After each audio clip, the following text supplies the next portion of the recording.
గురవుతున్నాయి. దొంగలు రౌడీలంతా నాకు కష్టపెడుతున్నారు. పడేని ఏమనకు 5 నిమిషాలు 5 నిమిషాలు ఉంటే వాళ్ళని పిలిపి మీరు వాళ్ళని పిలిపియారు. అది కూడా మాకు తెలుసు. మాకు తెలుసు ఏం డాక్యుమెంట్ ఉందో చూపిరు. లోపలికి వచ్చి మా మీద కేసు పెట్టండి. తయారు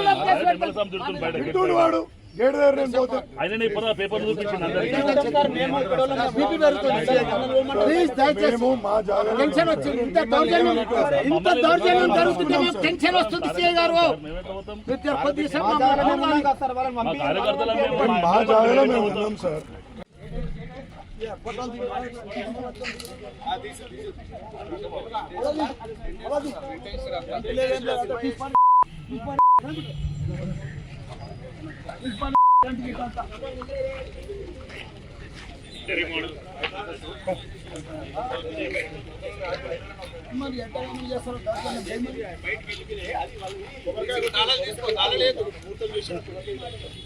మొత్తం చేసుకుంటారు. వాళ్ళు అయ్యే జాగ్రత్త ఉందని మొత్తం చేస్తారు.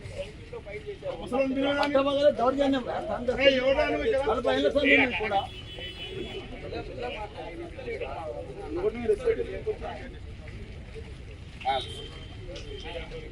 దీని ఒక్కనే వచ్చింది. 40 ఏళ్ళ వాళ్ళు ఉన్నది. 40 ఏళ్ళకి గెలిచాలకి 100 మంది రౌడీలను దొరుకుతున్నారు. 100 మంది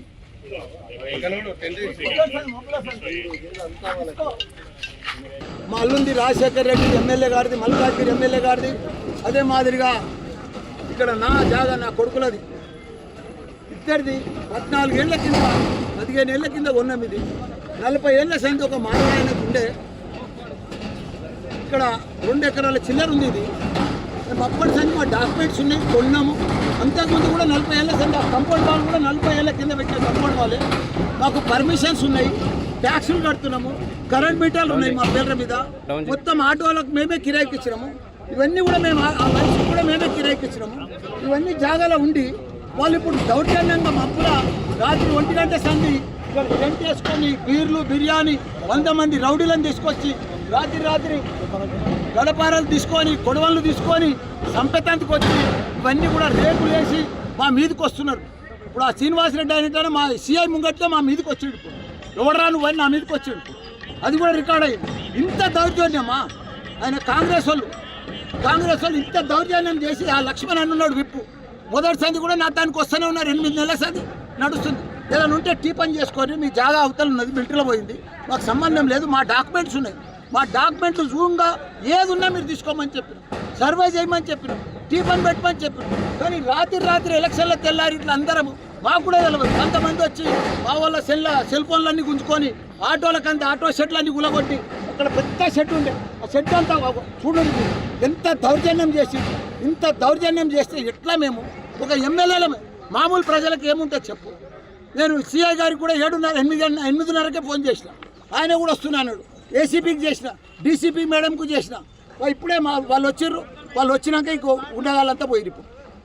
కాబట్టి ఆ శ్రీనివాసరెడ్డి కూడా ఇన్నే ఉన్నాడు. ఇప్పుడు ఆయన ఇప్పుడు అరెస్ట్ చేయమని చెప్తున్నాను నేను. ఎందుకంటే మా జాగాల వాళ్ళకి ఏదైనా ఇంజక్షన్ ఆర్డర్ ఉంది, వాళ్ళకి ఏదైనా డాక్యుమెంట్ ఉంది, వాళ్ళకి ఏదైనా ల్యాండ్ ఉంది. నువ్వు సర్వే చేసి తీసుకో, టీ పని పెట్టు. మా డాక్యుమెంట్ మేము చూపిస్తాం. మా డాక్యుమెంట్ సరిగా లేకపోతే ఇచ్చేసే వాళ్ళకే మేము తయారున్నాం. ఇప్పుడు 8 ఏళ్ల సార్ చూపిస్తూనే ఉన్నాం. పోలీస్ స్టేషన్లో డాక్యుమెంట్ ఆల్రెడీ రికార్డ్ అయి ఉన్నది. మాది ఒక్క 1% కూడా తప్పు లేదు. కానీ ఒక 2 ఎమ్మెల్యేల జాగాలు కబ్జా పెడుతున్నారు అంటే ఏంది ఇది? 100 మంది రౌడీలు వచ్చి టీ పని పెట్టమను, సర్వే చేయమను, డాక్యుమెంట్ చూపించమను, కోర్టుకు రమ్మను, డాక్యుమెంట్ చూపించమను. ఏమీ ఒక్కనాడు కాదు కదా. మా డాక్యుమెంట్ చూడమను, మా తప్పు ఉంటే అలానే తీసుకోమను. మేము ఇడిచిపెట్టిపోతాం. ఇడికెళ్ళి సర్వే నెంబర్ ఎంత ల్యాండ్? అది 82 సర్వే నెంబర్. ఎంత ల్యాండ్? మాది 2 ఎకరాలు 10 గుంటలు. 82, 83 2 సర్వే నెంబర్. ఎప్పటి నుంచి ఉన్నారు ఇక్కడ? 40 ఏళ్ల సంధి వాళ్ళకి బాలుడాయనకు ఉండే. ఇక్కడ చీరల కంపెనీ ఉండే, ఇలా ఇండస్ట్రీ ఉండే, ఇండస్ట్రీ షెడ్లు ఉండే. మళ్ళా మా పేరు మీద కూడా 14-15 ఏళ్ళు అయింది. మేము కొని కూడా ఇద్దరం మామూలు కొన్నాం, సగం 13లో. మరి అప్పటి నుంచి మీరు ఇక్కడ కబ్జా మీద ఉన్నప్పుడు ఇప్పుడు మళ్ళీ కొత్త వాళ్ళు రావడానికి గల కారణాలు ఏమనుకో? దౌర్జన్యం అయ్యా. కాంగ్రెస్ ప్రభుత్వం వచ్చింది. దౌర్జన్యం మీరే చూస్తారు కదా. మాకు కూడా తెలియదు. వాళ్ళ మీద ఇవాళ పొద్దున మేము ఇప్పుడు డైరెక్ట్ వచ్చి కన్ఫ్రంటేషన్ చేసుకోవద్దు అని పోలీస్ స్టేషన్కి వెళ్ళినాం. పోలీస్ స్టేషన్లో రిపోర్ట్ ఇచ్చినాం. రిపోర్ట్ ఇచ్చి సిఐ గారికి, ఏసీపీ గారికి, మళ్ళా డీసీపీ గారికి కూడా ఫోన్ చేయడం జరిగింది. ఫోన్ చేసినా వాళ్ళు రెస్పాన్స్ ఇవ్వలేదు. అంటే ఏవో పనులు ఉన్నాయని చెప్తున్నారు. For more videos like this, subscribe Big TV channel.